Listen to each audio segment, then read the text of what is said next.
మీలో ఎంతమందికి ఉలవచారు అంటే ఇష్టం? ఒకప్పుడంటే ఉలవచారు తినాలంటే కష్టం గానీ, ఈ రోజుల్లో ఈజీయే కదా!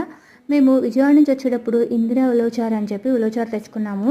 అంతకుముందు కూడా ఒకసారి ట్రై చేసాము. టేస్ట్ చాలా బావుంటది. యాక్చువల్‌గా దీన్ని మనం హీట్ చేసుకునో, లేకపోతే ఓవెన్‌లో పెట్టేసుకునో తినేయడమే.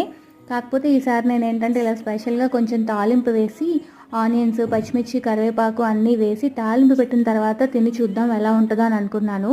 సో, ఇలా చాలా బావుంది. అలా ప్లెయిన్‌గా తినే కన్నే. అంటే ఆల్రెడీ వాళ్ళు ఆనియన్స్ అన్నీ వేసిస్తారు కానీ, బట్ ఇలా మన పంట కింద తాలింపు, ఈ ఆనియన్స్, మిర్చి తగులుతూ ఉంటే ఆ టేస్ట్ చాలా బావుంది.